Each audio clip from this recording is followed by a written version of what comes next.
ñu yeggali. non maa ngi lay remercier Abdoulaye.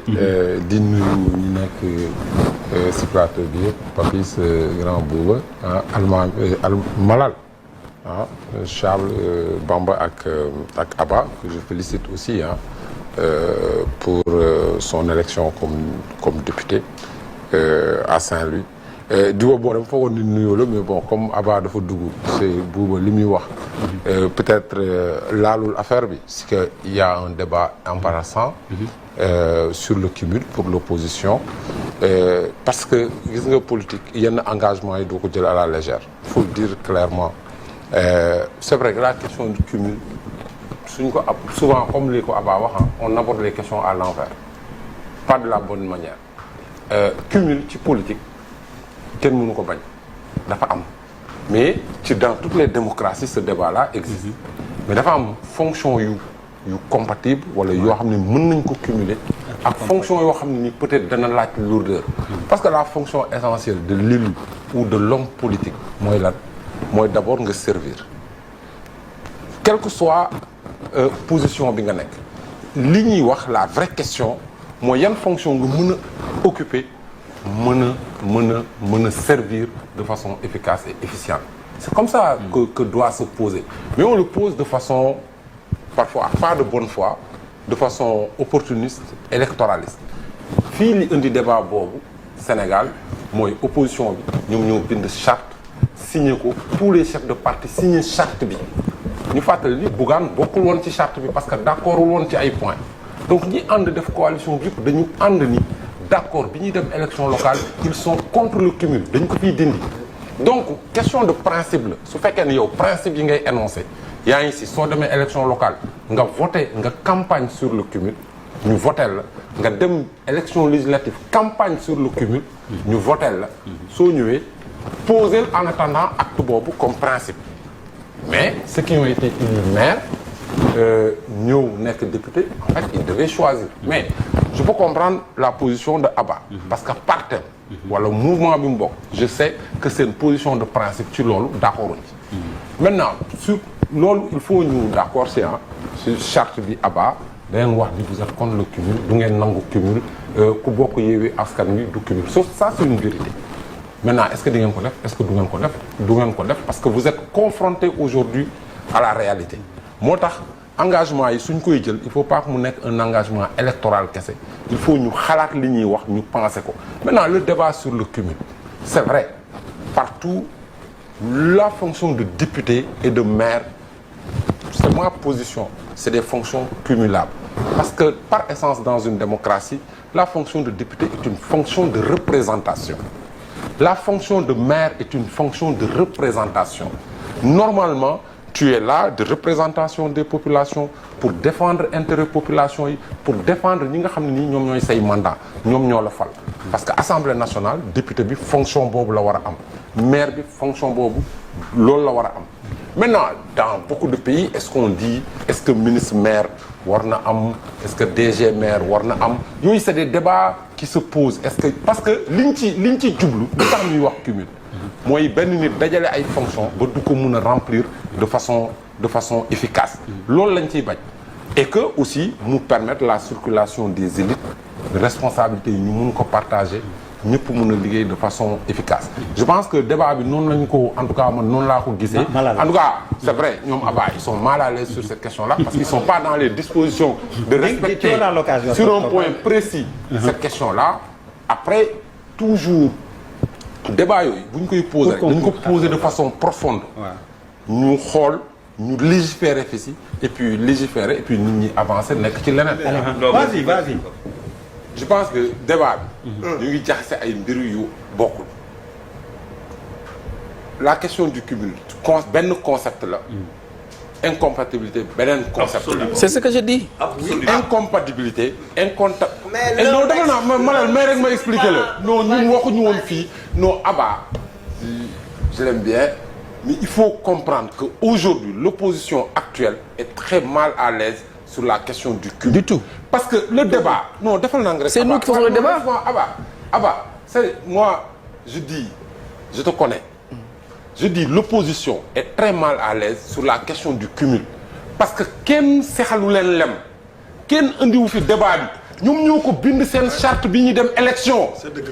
analystes yi ñi fi nekk yéen journalistes da ngeen war a observer analyser ñii ñoo wax lii ñoo ne dañ koy def élection yi jàll na nee na defuñu ko leneen li ci des yëpp explication la bu ñu nee incompatibilité ñu ne incompatibilité dañ ko bind ci gis nga corps boo dugg dafa am statut bi dafa am lu mu tere am lu mu maye doo gis kenn ku nekk armée dem di politique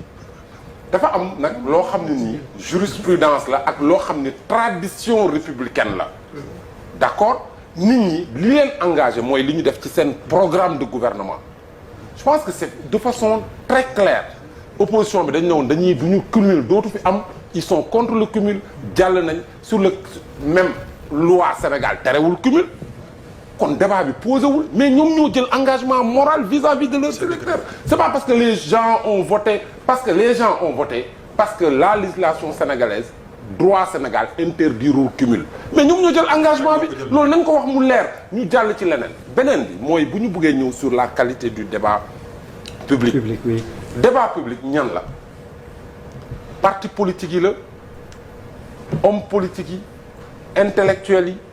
homme de médias mais c'est tous les citoyens donc la responsabilité est engagée le peuple n'a que les élus qu'il mérite parce que ku ñu fal peuple bi moo la tànn dinañuy jàpp ni peuple bi ñamu tànn moom juumul moom da leen tànn mais la responsabilité mooy man homme politique man élu ñi ma tànn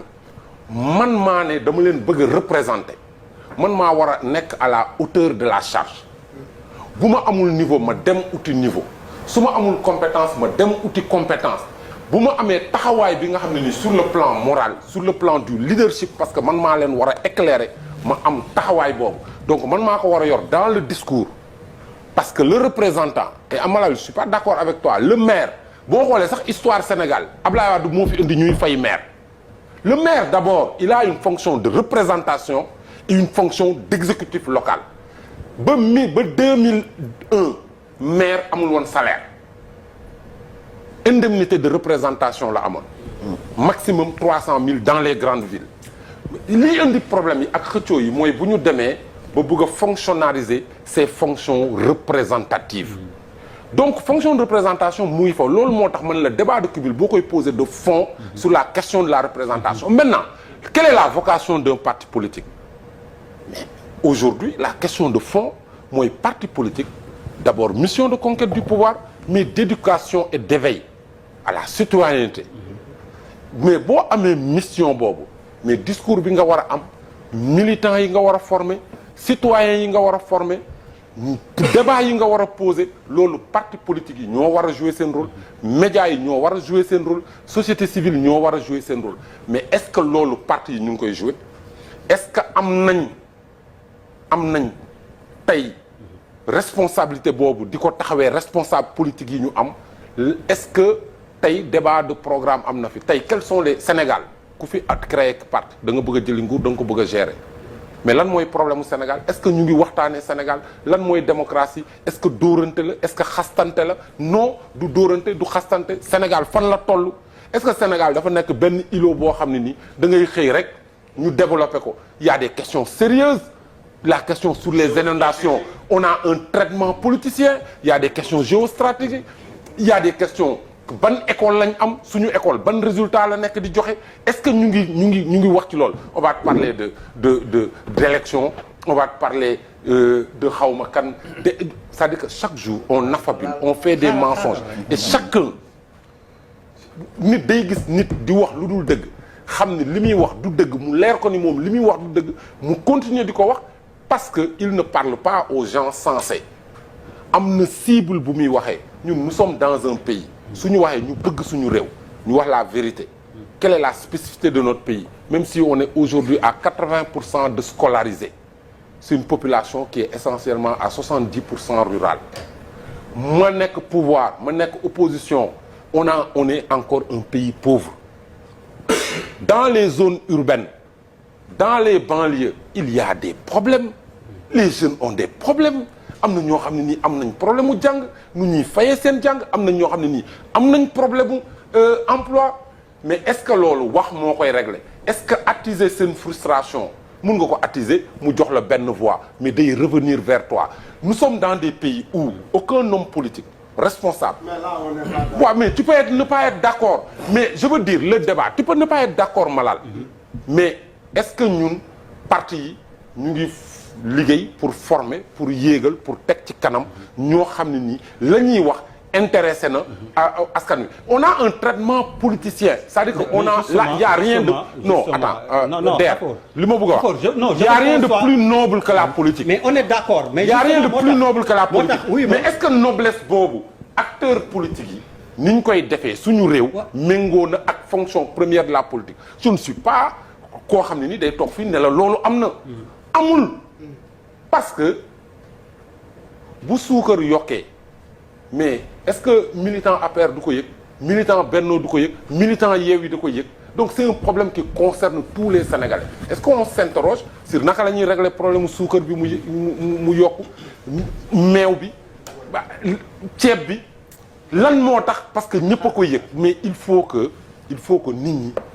ñu waxtaanee parce que kenn amul baguette magique bu ñu waxantee dëgg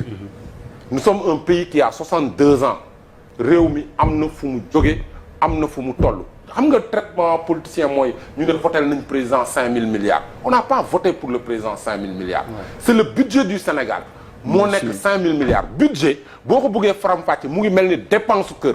boroom kër gi salaire am mu koy am muy 5000 am na lu mu war a fayee jàng ndaw ñi doomam am na lu mu war a fayee lekk bi am na lu mu war a fajee lekk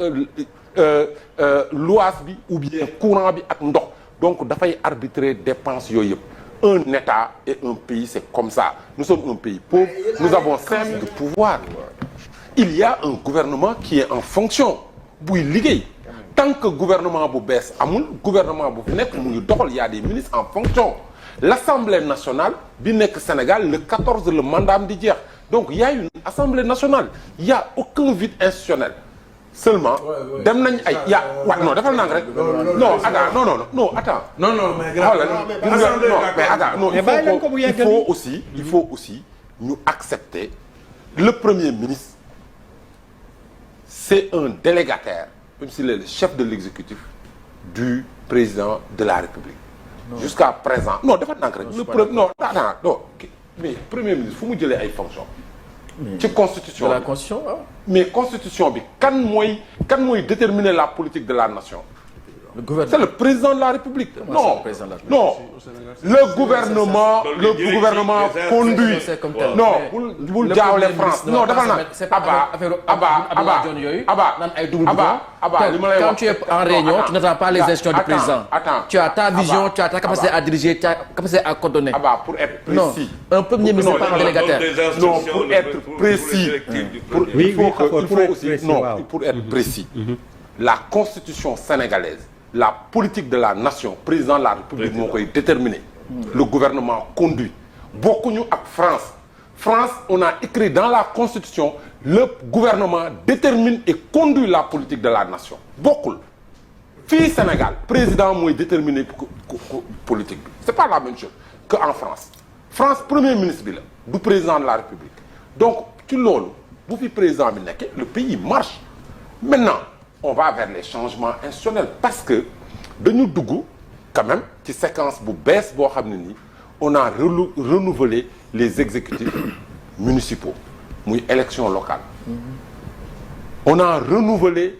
les différentes institutions cycle élection la ñu génn muy élection législative la nouvelle assemblée lundi ñu taxawal ko HCCT renouvelé nañ ko donc on va vers une nouvelle séquence avec des institutions renouvelées et on va vers la rentrée on sort du mois d'août qui est un mois de congé. C'est ça le vrai problème. Maintenant foofu il y a aucun problème. Ça c'est des détails parce que il y a aucun problème à ce niveau-là. Maintenant pour revenir tout à l'heure sur le débat bi ñu doon wax et je suis totalement en phase avec Bamba gis nga Imam Ndao ñu ngi koy jaale nit bu génnee àdduna dafa am lu ñu war a teg ci gannaawam dañu war a jaale ñaanal yàlla yërëm ko yéexee ñu yor ñaan mais am na loo xam ne ni li ci am ci gannaaw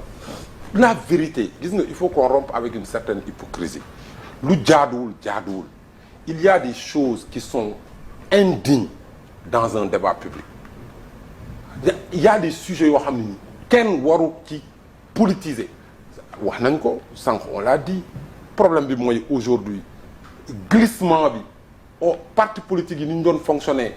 ñan ñooy créer parti ñooy créer mouvement ñan la ñuy tàllal micro lan la ñuy wax naka la ñuy duggee ci politique aujourd'hui les gens ne vont plus dans les partis ramper ñu former leen ñu jàng politique xam naka la ñuy waxee en public du lépp la ñuy wax ci penc même ci politique dañ naan lenn xale wala dof moo koy wax am na wax yoo xam ne nii. même bu dee dëgg la man am na wax yoo. même bu dee dëgg la mais c'est-à-dire que on est dans un pays. non da nga ne am na wax yu ñu dul wax ma ne wax bu ñu mënul wax. mais du lépp la ñuy wax ci dëgg. waxuma la lu dul waxuma sax dëgg moom saa boo ko waxee da mais waxu dof mais Ablaye Der Ablaye Der d'une manière générale dafa ne wax am na wax yoo xam ni kenn du ko wax ci Ablaye Der oui non Bamba il faut être clair dafa ne am na wax yu ñu wax ci penc ma ne ko xanaa du wax boobu du dëgg xanaa Ablaye Der je te donne un exemple il y a un mois et demi on n'a pas organisé fii place de l'Obélisque marche pour la livraison du corps de waa ji jiite woon force spéciale. Mancabou Mamadou Seck. les mêmes ay ak ñu nekk fii ñu ne activiste la ñu ne dañuy organiser marche pour que état bi delloo kooru Mamadou Seck parce que waa ji dañ ko rey dañ denc corps bi. loolu waxu amu fi des inepties pareilles dans un pays et personne ne relève ça c'est pas sérieux on ne peut pas accepter ça dans une démocratie ñi ko doon wax ñu ngi fii waa ji fan lañ ko retrouver Touba fan lañ ko retrouver ana mi loolu nekk na fi buzz pendant 3 jours na état bi génnee kooram nañ wax fu ñu ko dugal dañ ko rey ainsi de suite c'est-à-dire que on a mais xale yi gis nga ñiy wax naa ko sànq damay ñëwaat ci loolu kiy jël la parole publique xale bi mu ngi jàng ki nekk primaire li muy dégg ci mag yi ci xam-xam daf ko war a yokk ñun bi ñu nekkoon xale bu ñu defee émission télé muy Sud FM muy Walf dañu daan déglu ci lañ doon réviser histoire ci lañ doon réviser suñu cours français mais il faut que ñun ñuy wax ñu xalaat ni am na xale boo xam ne ni toog na fa la jàpp na ni li ñuy wax dëgg la bu dee da nga toog di wax li ngay wax tegoo ko ci xam-xam tegoo ko ci dëgg moo tax ñiy jël parole dañuy wax ñi leen di seetaan mais on dit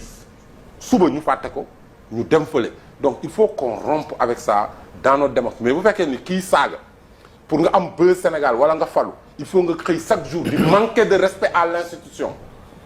ku ci nekk suba ci place boobu du la neex suñ la koy def. boobu du dëgg Ablaye Der. je te donne un exemple. Il y a un mois et demi on n'a pas organisé fii place de l'Obélisque marche pour la livraison du corps de waa ji jiite woon force spéciale. Mancabou Mamadou Seck.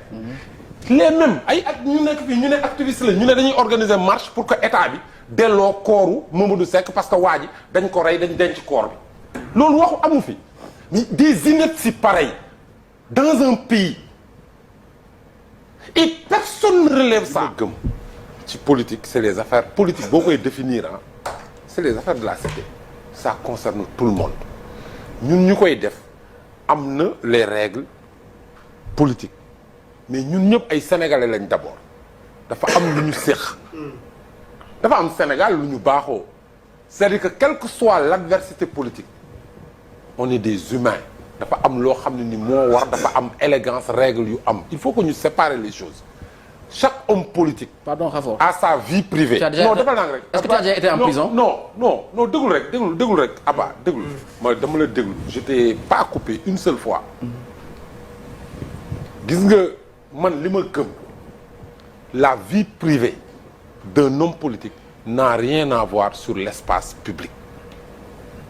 La vie privée d'un homme politique n'a rien à voir mais boo nekkee homme politique aussi da nga am devoir d'exemplarité parce que bu dee yoroo baatu askan wi yoroo benn responsabilité yoroo benn cër askan wi amul benn compte bu mu lay rendre mais bu fekkee da nga am compte yooyu rendre da nga am devoir d'exemplarité da nga war a am ci comportement je veux dire il faut pas mélanger les genres ay affaire de viol état mënul accuser kenn viol état mënul accuser nit viol mu ngi mun a am sur des affaires privées ay 2 personnes physiques et elles sont égales devant la justice ñaari nit kañu tooñ kañu ne moo tooñ ñoo yem man bugguma dugg ci détail yooyu parce que Sitor dañ ko ci pouvoir bi la bokk dañ ko jiiñ siif anamu mu ngi rëbës il faut être factuel Ousmane bi nga tudd dañ ko jiiñ siif mu ngi ci mbedd mi di dox parce que le dossier est vide. non yaa ngi dugg ci loo xamul ak lu ma xamul. attends non tu ne peux pas être de façon péremptoire. y a que le juge moo mun a wax le dossier est vide. non Abba y a que le juge moo mun a wax le dossier est vide. Sitor mu ngi détention préventive il est présumé innocent Ousmane Sonko est présumé innocent munoo wax def na dara man munuma ko wax munuma wax deful dara il est présumé innocent Sitor est présumé innocent il faut ñu nekk ci principe yi. tant que juge waxul ni def na wala kii deful wala la c'est il faut pas changer dans l'argumentation politicienne ma xameewuma la loolu je te connais et bul ko changer gis nga non ñaari affaire fonds de dotation fonds de concours sa question bi dafa leer mairie sont plusieurs types de sources fonds de dotation ak fonds de concours mooy fonds yi nga xam ne ni état compétence yi mu transféré da koy dimbali mairie yi mais oui dimbali mais fonds de dotation ak fonds de concours mooy lan. participation. nga sant ma liggéey doo ma jox li ma ko liggéey. oui dama la transférer ay compétences en attendant mairie ci ay li nga wax sànq ci ay impôts locaux la ci ay recettes am la war a dundee la war a investir. attention yaa ngi dégg non defal naa rek non defal naa dama ne la y a plusieurs sources fonds de dotation ak fonds de concours. Généralement mois de mai mois de juin la doon tàmbe dafa tardé et c'est incessant mise en place bi donc il faut pas qu'on en fasse un scandale comme s'il y a un problème fonds de dotation fonds de concours du mus a tomber avant ay mois de juin et on était dans un contexte électoral donc c'est juste un retard avant la fin du mois de septembre les fonds sont mis en place donc où est le scandale il y a pas de problème c'est-à-dire que soo déggee Abadio c'est comme s'il y a il y a aucun problème buñ koy xayma lépp. Non, je peux plus parler. Je sais que entre fonds de dotation, il y avait la reine d'Angleterre. Et Khafor, donc pour terminer, on écoute Khafor pour terminer. Et puis deuxième point bi. Si li taxoon ñuy wax. Je pense que Mame Boye en fait sur le dossier spécifique sur la procédure, ça a été expliqué hein. C'est-à-dire qu'il faut ñuy leeral nit ñi rek li am lu am rek ñu wax dëgg. man li ma wax je suis factuel hein, sur la question de la légalité ak conseil bi ma jox Mame Boye il le sait parce que demain bu autorité académique bi demee def affectation balaa domaine di mën a laalaat suuf bi au moins dina ko mën a consulter loolu moo indi problème de consultation bi maintenant on mélange les genres tu peux pas mélanger l'histoire de Dantec l'histoire de Enéa l'histoire on est dans le mélange des genres dans la confusion bokkul c'est pas la même chose dans tous les pays du monde c'est-à-dire que bu ñu ñëwee tey ñu ne on a besoin de valoriser le foncier de l'État l'État moo am libre disposition de son foncier.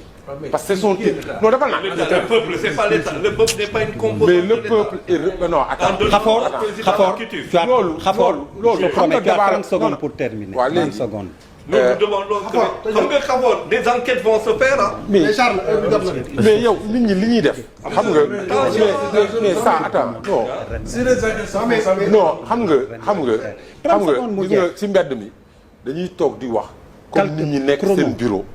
ñu tëju seen bureau. lu leen neex la ñuy def. ça c'est une idée fausse. koo fi gis mu yor une responsabilité publique. mission bi muy exercer. la mission elle est normée. amul droit def lu ko neex mënul def lu ko neex c'est pas parce que man mën naa tëju sama bureau def lu ma neex ak nu ma ko buggee c'est pas possible